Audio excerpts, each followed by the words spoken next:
आज आपण पाहणार आहोत अगदी झटपट असा होणारा आणि अतिशय उपयोगी आणि चवीलाही खूप छान असा हिरव्या मिरचीचा ठेचा। तर त्यासाठी या ठिकाणी मी हिरवी मिरची देठ काढून स्वच्छ धुवून घेतलेली आहे, पाणी काढून घेतलेलं आहे आणि आता आपण ती कोरड्या कढईमध्ये चांगली भाजून घेणार आहोत। एक 5 ते 7 मिनिटे मध्यम आचेवर मिरची परतून घेतल्यानंतर अशा प्रकारे डाग पडतात थोडे थोडे। त्यामध्ये आपण अर्धा चमचा तेल घालून घेणार आहोत।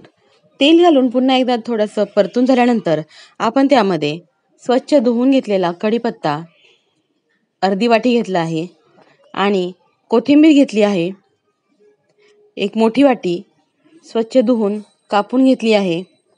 तर कोथिंबीर, कढीपत्ता आणि मिरची व्यवस्थित परतून घ्यायचं की जेणेकरून त्यामधील पाण्याचा जो अंश असतो तो अशा प्रकारे उडून जाईल।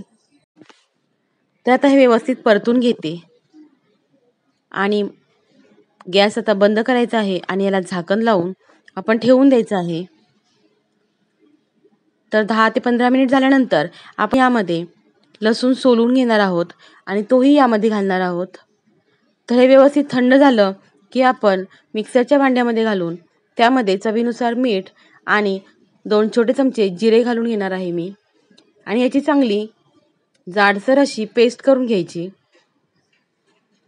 तर या पद्धतीने ठेचा तुम्ही नक्की ट्राय करून बघा, खूप छान होतो। आणि भेंडी किंवा कोबीची भाजी, भजी किंवा बटाटे वडे करण्यासाठी अशा पद्धतीने जर ठेचा रेडी असेल तर पटकन आपला स्वयंपाकही लवकर होतो। तर रेसिपी आवडली असेल तर लाईक करा, शेअर करा आणि चॅनेलला सबस्क्राईब करा आणि अशी मस्त झणझणीत हिरव्या मिरचीचा ठेचा रेसिपी ट्राय करून बघा। आपल्या चॅनेलला नक्की सबस्क्राईब करा। पुन्हा भेटू पुढच्या व्हिडिओमध्ये, तोपर्यंत मस्त खा आणि स्वस्थ रहा।